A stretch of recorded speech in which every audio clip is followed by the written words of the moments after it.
Momento de abrir la primera entrevista de esta mañana. Le damos la bienvenida, recibimos al subsecretario del Ministerio del Interior, Guillermo Maciel. Hay varios temas para conversar, uno de ellos está vinculado, a los pasos que se están dando en la investigación a propósito de la fuga del mafioso italiano Rocco Moravito. Pero vamos a abordar por lo que pasó ayer, comenzamos por ahí con este desgraciado hecho en un supermercado de Parque Rodó. ¿Qué investigación, qué pistas se están trabajando tras este suceso que, le costó la vida al gerente de la sucursal, ¿no? Buen día, Lorena. Buen día, May. Un gusto estar acá en el programa y con la audiencia de Canal 10. Sí, realmente una tragedia, un hecho que lamentamos mucho, que enoja y que indigna, ¿no? Que un trabajador indefenso sea abordado en una rapiña como ocurrió acá en este supermercado y termine matándolo. Son esas cosas incomprensibles donde la policía lo que puede hacer hoy es tratar de ubicar a los responsables. Se está trabajando fuertemente en eso, con el compromiso de agotar todos los medios para encontrar a estos dos responsables, buscarlos donde estén, encontrarlos, llevarlos a la justicia y aplicarles todo el peso de la ley. Como ustedes ya saben, hay cámaras en el supermercado, hay cámaras en la zona y hay un trabajo de la inteligencia y los investigadores de la zona trabajando en este tema. Realmente tenemos la empatía y nos solidarizamos con la familia, con los compañeros de trabajo, y lo que podemos hacer hoy es justamente tratar de encontrar a esos responsables y llevarlos a la justicia. ¿Prende las alarmas de alguna manera esta situación, teniendo en cuenta que, por lo pronto, por lo menos haciendo memoria, ¿no? Hacía tiempo que no se escuchaba una rapiña con este desenlace fatal. Exactamente. Preocupa muchísimo siempre todos estos casos. Todas las muertes duelen, pero veníamos acostumbrados a muertes entre delincuentes, por conflictos entre ellos, por territorio, que son muertes igual que las otras. Pero estas en particular, donde es un trabajador que, más allá de las versiones, si se resistió, si quiso dar la llave de la caja o no las quiso dar, cosa que no está definido, no justifica de ninguna manera que lo hayan matado de la forma inhumana, cruel e injustificada como ocurrió. ¿Hay pistas firmes para dar con el paradero de los delincuentes? Se está trabajando, no podemos adelantar porque es parte del trabajo policial, conjuntamente con la Fiscalía, ¿no? La Fiscalía es la que conduce la investigación, con el apoyo de la policía que está trabajando muy fuerte en eso. Hemos tenido muy buenos resultados en otros crímenes de aclararlos y tenemos toda la confianza en que ocurra lo mismo.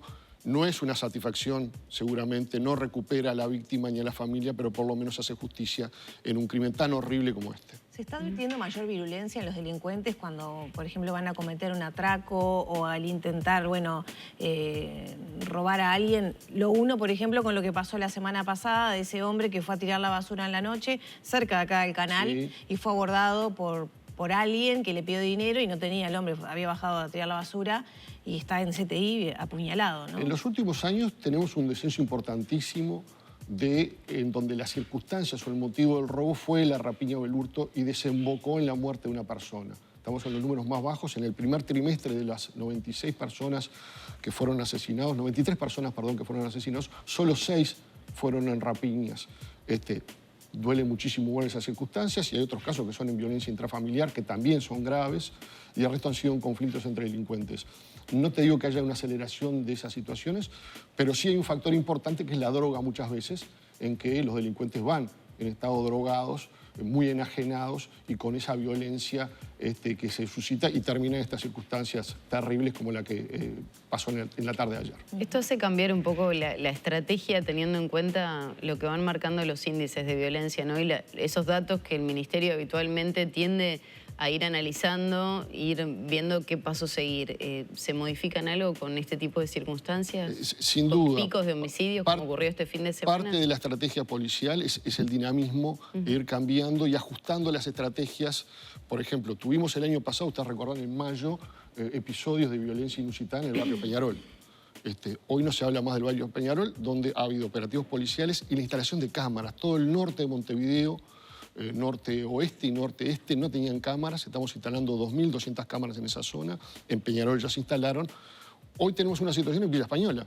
Es decir, se está replicando aquel fenómeno en su momento ahora en Villa Española entre básicamente dos familias vinculadas a la droga en conflicto por territorio, pero donde puede haber daño colateral o víctimas inocentes. ¿Cuántas se instalaron hasta el momento? No tengo el número en este momento. Estamos en un proceso de instalación que pensamos que de acá a fin de año estarán todas instaladas en esa zona tan popular, de gente tan trabajadora, de gente inocente, donde a veces se dan algunos núcleos de personas habituales al delito y bueno, que son los que tenemos que combatir. ¿Está pasando eso que en algún momento se advirtió como que se corría el delito a los lugares donde no había cámaras, que no era que las cámaras iban a eliminar o bajar la delincuencia, sino que iban corriendo? Puede ser, es un tema que contribuye mucho, obviamente, el tener las cámaras, porque es un instrumento fundamental para la Fiscalía. La Fiscalía tiene los elementos de juicio donde puede ver reflejado el rostro de la persona o la indumentaria o el vehículo que utilizó y son elementos de prueba para luego conducirlos y poder formalizarlos frente a la justicia. El corrimiento del delito siempre existió y va a seguir existiendo. Buscan donde no hay cámaras. Por ejemplo, ayer en el Parque Rodó no hay cámaras del Ministerio del Interior. Sí, no hay exactamente en la esquina esa donde está el supermercado, pero hay en la zona y cuando tratan de huir, lo más probable es que hayan quedado registrados en los movimientos que han tenido en la zona. Pero es adelantar la investigación que está llevando la Fiscalía y yo no quiero incurrir en violar esa investigación. La última sobre este tema es, se decía que fugaron una zanela, una moto de cilindrada pequeña. ¿Qué pasó ahí en la persecución, en la llegada de la policía y en los tiempos como para poder dar con esos dos hombres que iban en un birrodado? Se está trabajando y es parte de la investigación. Detalles de vehículo y eso no lo puedo dar. Más allá de lo que ha salido en la prensa, no podemos aclarar todavía esos detalles porque son parte de la investigación y de la reserva de la investigación. ¿Los tiempos de la llegada de la policía entran dentro de los protocolos? ¿Cómo? Entran dentro de los protocolos, pero digo, la persona había sido asesinada cruelmente como ocurrió. Maciel, en estos años de gestión, usted como subsecretario, ¿cómo calificaría la gestión que se ha llevado adelante por parte del Ministerio? Recuerdo una frase de Heber hace un tiempo de no nos perdonan el éxito. ¿Usted entiende que viene siendo una buena administración, una buena gestión? Creo que el camino es el correcto. Si uno se fija, no voy a aburrir a la gente con los datos, pero si uno se fija 37 meses antes de asumir el gobierno y compara con los 37 meses posteriores, que es hasta fin de marzo de este año 2023, todos los delitos han ido bajando. Es decir, se han dado 3 quiebres importantes que creo que hay que destacar. Uno es la tendencia. Estamos acostumbrados que los delitos siempre subían y subían todos los años. Bueno, ahora, por suerte, por gestión de la policía, por el esfuerzo de los funcionarios policiales, los delitos han tendido a la baja. Con alguna punta que ha cambiado en la curva de los homicidios, que ahora, por suerte, en el primer trimestre volvió a bajar los homicidios y estamos cerca de culminar ahora cuando termine junio, el primer semestre del año, y la tendencia es auspiciosa en casi todos los delitos que seguramente sean a la baja. Claro, siempre queremos más y mejorar más. ¿Alcanza con esta baja? Indudablemente que no. La gente merece y reclama más seguridad. Quieren más patrullaje, quieren más cámaras, quieren pasear en paz, mandar a sus hijos a estudiar, sus esposos a trabajar, sus mujeres a trabajar. Y bueno, es lo justificado y es parte de nuestro trabajo. ¿Estamos en el camino correcto? Sí, han bajado los delitos y continúan bajando los delitos y es parte del trabajo que se está haciendo. Maciel, nos metemos en el tema Rocco Morabito. Una investigación, bueno, llegó a la conclusión de la decisión de destituir a 4 funcionarios. Ya fueron notificados porque esto también lleva a la investigación de Fiscalía en paralelo. ¿Cómo se viene procesando eso? Acá hay 2 investigaciones. Uno de responsabilidades penales, que es en la Fiscalía. Vamos a cumplir 4 años de la fuga de Morabito. Ahora, el 23 de junio, se cumplen 4 años de que se fugó y hasta ahora no había nadie responsabilizado. Fiscalía en materia penal, con instrumentos que tiene la Fiscalía que no tiene la Administración. La Fiscalía puede levantar el secreto bancario para saber si algún funcionario recibió dinero. La Fiscalía puede hacer intervenciones de teléfono. Todo eso la Administración no lo puede hacer. Pero la Administración lo que hizo fue, en aquel momento, 3 días después de la fuga de Morabito, el día 26, decreta un sumario para 28 funcionarios. Es decir, los funcionarios que estaban en cárcel central y que se supone que tenían la vigilancia de ese establecimiento carcelario, que era un centro de diagnóstico y derivación, donde estaban alojados aquellos presos que iban a ser eventualmente extraditados. Unos a Brasil, otros a Argentina y Morabito a Italia. Rocco Morabito era un preso de muy alto calibre, al igual que González Valencia. Rocco Morabito estaba entre los 10 delincuentes más buscados del mundo. El rey de la cocaína, que a su vez se juntaba, y por eso sí hay un formalizado, un capitán de la Guardia Republicana, que hacían traslados de la Guardia Republicana, donde estaba González Valencia, a que se reuniera con la excusa de visitas conyugales y se reunía, comían asados, tomaban y almorzaban en Cárcel Central y conversaban. Es decir, se juntaban dos grandes narcotraficantes, uno del grupo Los Queenies mexicano, número 2 en la organización y con gran poder económico, y Moravito. En la mafia calabresa. Moravito no se va solo, se va con 3 más. Uno que sale por una puerta lateral de la jefatura de Cárcel Central y Moravito con 2 más por la azotea que pasa en un apartamento de al lado. Se le hace el sumario a 28 funcionarios.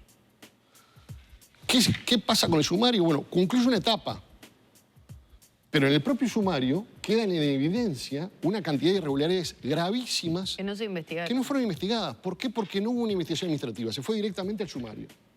El sumario es cuando, para explicarle a la gente, no tiene por qué entender, el sumario es cuando se busca la responsabilidad de una persona con nombre y apellido. Entonces vamos a investigar a Guillermo Maciel, a Lorena, a Maggie, a ver qué responsabilidad tuvieron en un hecho. De esos 28 funcionarios hay 14 que fueron exonerados. ¿Por qué? Porque estaban en otro piso, no era su labor. Uno puede ser un personal de servicio, que es el personal de limpieza, otro que tiene una custodia diferente. Y te quedan 14. De esos 14 hay 4 que van a ser destituidos. Fueron a servicio civil, porque es un trámite legal que hay que hacer, donde se pide por parte del Ministerio la destitución. ¿Por qué? Por omisiones graves, por irregularidades graves. Como por ejemplo. Y bueno, no subieron a controlar el 6º piso. El 6º piso, que es donde tenías nada más y nada menos que a Rocco Moravito, no se fue a hacer el conteo de si estaban los que tenían que estar. ¿Y no se hicieron esa decisión controles. fue planificada, pensada, provocada Bueno, o negligente? De la fase administrativa se ve negligencia en los procedimientos, desidia en los procedimientos. Fueron 2 guardias de la Guardia Republicana, es decir, 2 policías de la Guardia Republicana, cuya función era custodiar y vigilar expresamente a Rocco Moravito. Bueno, no se les dieron instrucciones de lo que tenían que hacer. Estaban en una pieza en la otra punta del 6º piso del Cárcel Central, no vigilando a Moravito, el cual, en plena presencia de estos funcionarios y de otros más, se fuga. Estos 2 guardias también van a ser destituidos. El jefe del servicio y el jefe de la guardia. 4 destituciones pedidas, 3 más con falta grave, entre ellos la directora de la Cárcel Central. Más allá de algunas medidas que ella había tomado, se le fugó Moravito y no hubo controles. Y hay 7 funcionarios más con faltas leves.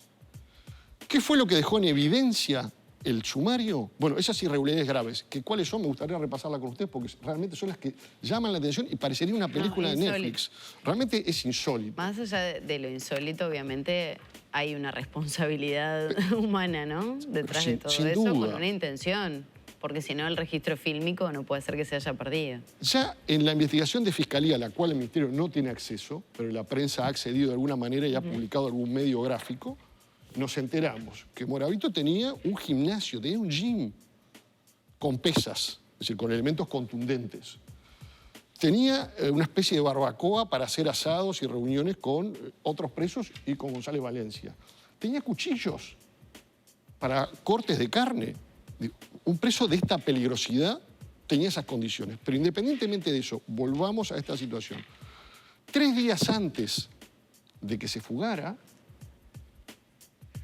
y un tiempo antes el fiscal Lagner, que era el que estaba encargado de una de las fiscalías, pide las grabaciones, las filmaciones de seguridad de Cárcel Central. Claro, todo eso previo a la fuga de Rocco Moravito. Exactamente. Porque se venía investigando otra situación en paralelo. Digo, desconociendo la posible fuga de Moravito. Exacto. Pide las filmaciones. ¿Qué investigaba Lagner en ese momento? Bueno, yo no tengo acceso a la carpeta fiscal. Lo que ha salido públicamente en algún medio es que eran hechos de corrupción. De repente que no se registraba alguna persona que entraba a cambio de dinero, pero eso es una investigación penal. En ese marco pide las... En ese marco pide las filmaciones. Bueno, ¿qué es lo que hace el Ministerio del Interior a través de la directora de Asuntos Internos? Va y se lleva el DVR, es decir, el equipo que filma. Y lo que almacena el registro fílmico. Exacto. El disco duro, el equipo grabador entero. Con lo cual se queda 3 días antes de la fuga de Moravito la cárcel sin cámaras que estén filmando. Y esto es advertido por la propia directora de Cárcel Central que dice, bueno, pero ¿van a dejar la cárcel sin cámaras? Y la dejaron sin cámaras. Y en el sumario también surge, interrogados, los 3 que fueron recapturados acá en Uruguay, que se fugaron con Moravito, que ellos declaran que ellos sabían que la cárcel se había quedado sin cámaras. Que sí que ahí había una filtración también de información de que podían aprovechar también esta circunstancia de que la cárcel había quedado sin cámaras. Pero no está solamente esta situación. Días antes de que se fugaran, aparece en una celda, también del piso sexto donde estaba Moravito, que la reja de la ventana que daba un ducto estaba arrancada. Que estaba colgando una cuerda con nudos y un arnés. ¿Eso después de la fuga? No, antes de la fuga. Antes. ¿Y entonces, qué pasó que eso no disparó ningún otro mecanismo? Es que no se investigó, justamente. Aparece una cuerda con nudos y con un arnés que obviamente es para trepar o para descender, no es para pescar, ni es un entretenimiento, con una reja desprendida. ¿Eso quién da cuenta? Que Eso había da cuenta aparecido días antes. la propia cárcel informa al INR, porque depende del INR, la aparición de una cuerda en estas condiciones. Bueno, no hubo una investigación administrativa. ¿No se quitó? que ¿No se retiró? No, Nada. se quitó. Pero la cuerda, ¿para qué estaba? Obviamente era parte de una planificación de algún mecanismo de fuga. Un año antes, este es otro elemento que llama muchísimo la atención, el INR tiene un servicio de inteligencia carcelaria. Igual que tenemos inteligencia policial, hay una inteligencia carcelaria. Y hay un informe de inteligencia carcelaria enviado desde este Departamento de Inteligencia Carcelaria a Cárcel Central y al INR, diciendo, Moravito está planificando fugarse. Está manejando una suma de dinero X, para pagar, obviamente. Se va a fugar por la azotea y va a pasar a un apartamento contiguo. Un año antes. Que es como ocurrió en definitiva la fuga.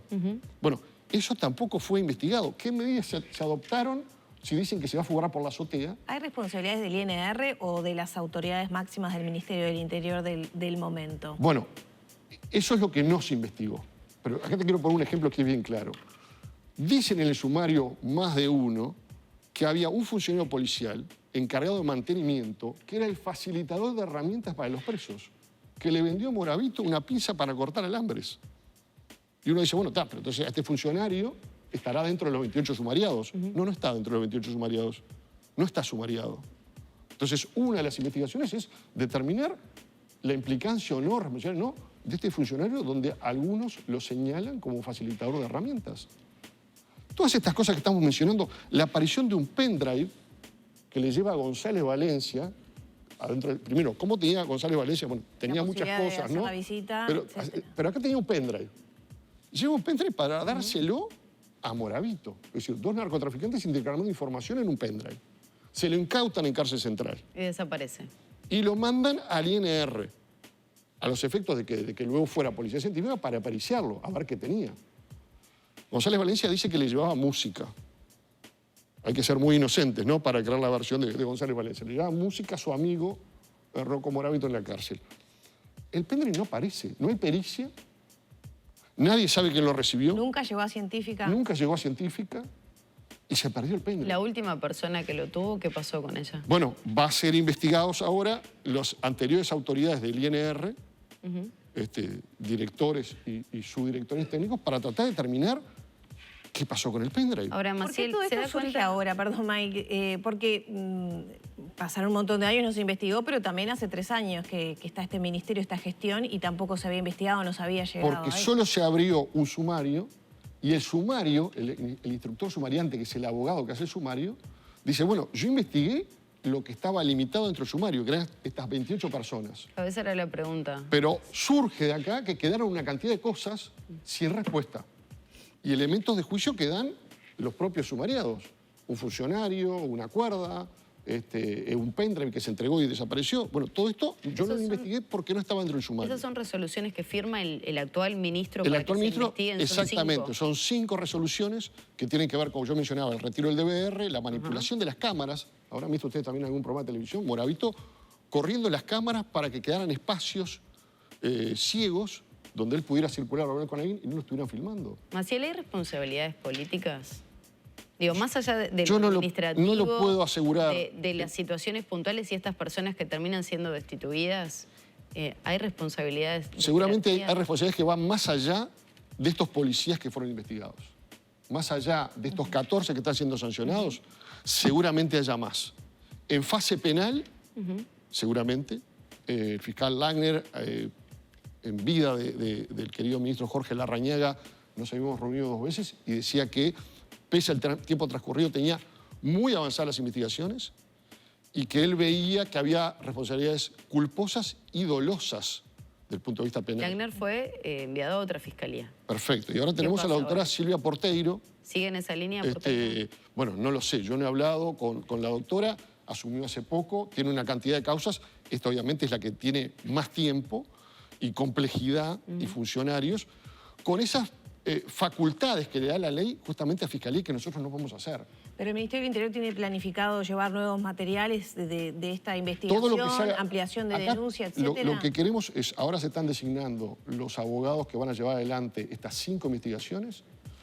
Se les ha dado las instrucciones de prioridad, porque tienen muchos casos para investigar, en la oficina de sumarios. Esto tiene prioridad. Avanzar con la prioridad de esto y, si es posible, de acá a fin de año, como mucho, tener por lo menos algunas de estas investigaciones administrativas concluidas, ver si hay más responsabilidades del punto de vista administrativo de estos funcionarios o de otros, y luego, si hay elementos que hagan presumir irregularidades y hechos de apariencia delictiva, llevarle a la Fiscalía y aportarle lo nuevo que se haya descubierto a través de estas investigaciones que lamentablemente no se hicieron. Maciel, aprovechando para cambiar de tema también, ya no? concluyendo un poco el tema Rocco Moravito y su fuga, ¿qué pasa con la situación del pasaporte de otro narcotraficante, en este caso un uruguayo como Sebastián Marcet? Por allí algunos medios señalaban que iba a ser citado por Fiscalía. ¿En qué situación está? ¿Hay investigaciones también internas a nivel del Ministerio del Interior? Citación de Fiscalía todavía no se ha llegado ni al ministro Heber, ni a mí, ni a ninguna otra autoridad. Nosotros no tenemos ninguna citación. Si llega una citación, con gusto vamos a comparecer a dar las explicaciones del caso en su momento. Investigación hizo, y hubo una investigación administrativa, no encontró responsabilidades de parte del Ministerio del Interior, más allá de una situación que se dio y que le costó el cargo al subdirector de Identificación Civil por, en cierta manera, vamos a decirlo con lenguaje sencillo, tratar de apurar el certificado de antecedentes judiciales que se requiere para la emisión del pasaporte. Más o menos por mes salen unos 4.000 pasaportes en nuestro país. El día que salió de Marcet salieron unos 300 pasaportes, entre ellos el de Marcet y de otra persona más, por parte de un funcionario de Identificación Civil, se había solicitado acelerar el trámite del certificado de antecedentes a los efectos de que pudiera salir junto con la valija diplomática, cosa que tampoco se cumplió, porque pese a ese tratar de apurarlo, la valija partió antes que fuera emitido el pasaporte y luego entregado a la Cancillería, que es como corresponde. Pero estuvo presente la famosa advertencia, ¿no?, que usted mismo hizo a... Sí, pero no era por el pasaporte. Las comunicaciones que yo tuve en su momento con la subsecretaria eran a raíz de consultas que hacía la Dirección de Drogas sobre la razón por la cual había sido detenido Marcet en Emiratos Árabes, que era porque había entrado con un pasaporte falso paraguayo, y en la segunda oportunidad que me comunico, y obviamente le digo las características de la persona, digo que era un narco peligroso, era si continuaba detenido. ¿Por qué esto? Porque hasta el día de hoy, fíjense, cuando hablamos hoy de cosas que llaman la atención de Moravito, bueno, trasladémonos al caso Marcet, hasta el día de hoy nunca nos ha llegado una comunicación de Emiratos Árabes diciendo que había estado detenido Marcet en Emiratos Árabes. Es más, en un momento, directamente... No entendí esa parte. ¿No le llegó nunca la comunicación que... de que había estado detenido Marcet? Hasta el día de hoy, Emiratos Árabes nunca le informó a través de Interpol de que estuvo detenido en Dubái. ¿Pero y cómo la representante de Cancillería...? No. Una cosa es Cancillería. Estoy hablando del gobierno de Emiratos Árabes, las autoridades de Emiratos Árabes. Interpol Uruguay, en determinado momento, no recuerdo la fecha, pregunta a Emiratos Árabes: ¿este ciudadano uruguayo está detenido? ¿En qué condición y por qué? La respuesta, que creo que fue en septiembre, 10 o 14 de septiembre, es: esa persona no está detenida y se fue del país. Cosa que no era exacta, porque Cancillería nos confirma que la cónsul fue a visitarlo a la cárcel y estaba detenido. Y estaba detenido por haber ingresado... Digo, no hizo nada irregular la representante consular. No, cumplió con sus deberes de cónsul, como en todos los países. Digo, nosotros recibimos permanentemente cónsules de Brasil, de Argentina, que van a ver las situaciones que están ciudadanos argentinos o brasileños o paraguayos o del país que sea, presos en cárceles uruguayos por haber cometido un delito. Ahora, el mail que usted le manda a Carolina H. No le mandé ningún mail, hablé por WhatsApp. Bueno, Y perdón, pensé que había sido vía mail. No. El Le mensaje. dice, Sí. hola Caro, ¿podemos saber qué pasó con este delincuente detenido en Dubái por documentos falsos? Es un arco muy peligroso y pesado. ¿Esto fue antes o después de que ya se le había entregado el pasaporte? No lo sé porque nunca estuve al tanto, ni yo ni el ministro Heber, de que se estaba tramitando un pasaporte. No hablamos del Por eso, pasaporte. ¿esto fue después que se entrega la documentación? No, creo que la documentación se le entrega después de este episodio, de estas comunicaciones. Creo, no recuerdo la fecha. Lo que sí O sea, sé... se despierta una alarma, una alerta, teniendo en cuenta que era una persona buscada internacionalmente, o por lo menos No, con es que no estaba estos buscado internacionalmente. antecedentes. Hasta ahí no Ese estaba, es el hasta grande ahí del no problema. estaba. Todo esto ocurre en el año 21. ¿A él lo buscan internacionalmente después del asesinato del fiscal? No, tampoco. Recién hay una orden de detención, no tiene nada que ver con el asesinato del fiscal, que es muy posterior. La orden de detención por presunto narcotráfico en Paraguay la emite Paraguay en marzo del 22. Y todos estos episodios son en el año 21, donde Marcet no tenía, y sigue sin tener ninguna requisitoria de Uruguay y ninguna causa abierta en Uruguay. Si Marcet, vamos a suponer, no lo hubieran detenido en Emiratos Árabes, se hubiera tomado un avión a Uruguay. Venía a identificación civil. Tramitaba el pasaporte. Hola, ¿qué tal? Vengo a sacar el pasaporte, acá tengo certificado de antecedentes judiciales. No tengo antecedentes. ¿Por qué no tenía antecedentes? Porque un decreto del año 2014 del expresidente Mujica había modificado las reglas de juego, para que la gente nos entienda, y había sacado la exigencia de antecedentes en el exterior. Bastaba no tener antecedentes en nuestro país. Y no tenía antecedentes en nuestro país en el 2021. Él ya había tratado de tramitar pasaporte anteriormente, teniendo causas abiertas y se le habían negado. Pero en el 2021 cumplía con los requisitos legales.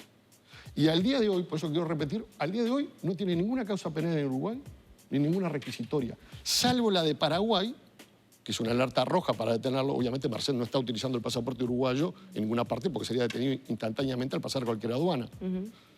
Se le entregó en momentos en que cumplía con la reglamentación, más allá del tema de acelerarle, que no correspondía, el certificado de antecedentes judiciales que le dio libre de causas. Maciel, tenemos que cerrar. ¿Hay algún momento en que se valora qué pensará la gente de toda esta nebulosa Marcet, la fuga de Rocco Moravito? ¿Hay alguna valoración de cómo se le está cumpliendo a la gente con toda esta oscuridad en diferentes temas? Sí, sin duda. En el caso de Rocco Moravito, bueno, nos costó una mancha internacional con Italia, la cual hemos podido subsanar en gran medida con la captura de Rocco Moravito. La captura, si bien fue en Brasil, fue a través del trabajo de la policía uruguaya, conjuntamente con carabineros italianos, que aportaron tecnología, que aportaron conocimiento, profesionalismo, para que la policía uruguaya pudiera dar con Rocco Moravito y avisar a Interpol y a las autoridades brasileñas para poderlo capturar. Un sujeto que también, déjenme un segundito para aclarar esto, llama la atención también de por qué estaba en cárcel central. Porque en cárcel central van aquellas personas que van a ser extraditadas para ser juzgadas en el exterior. Y se llama preso administrativo. En el caso de Moravito, se da una situación diferente, ya había sido condenado en Italia. No iba para ser juzgado, iba para cumplir condena. Por lo tal, no correspondía que estuviera en cárcel central. Podía haber estado como estaba González Valencia en un contenedor en el medio de la Guardia Republicana, que era mucho más difícil que se escapara. Sin embargo, estaba en estas circunstancias de estar en una cárcel donde terminó yéndose por las otras. En el centro de Montevideo. Además. Y en el centro de Montevideo. Diferente es el caso de este otro narcotraficante, como yo definí, peligroso y conocido para las autoridades uruguayas por sus antecedentes anteriores, que luego la justicia le extinguió las causas, y eso es autónomo de otro poder del Estado, donde lo que el Ministerio quería saber era, para drogas, si esta persona entró con un documento, qué documento y si seguía detenido. Lamentablemente, esos antecedentes de estar detenido en el exterior no pesaron, porque así lo establecía la reglamentación, para evitar darle un pasaporte cumpliendo con todos los requisitos legales en ese momento. Muchas gracias por estos minutos. Muchas gracias a ustedes.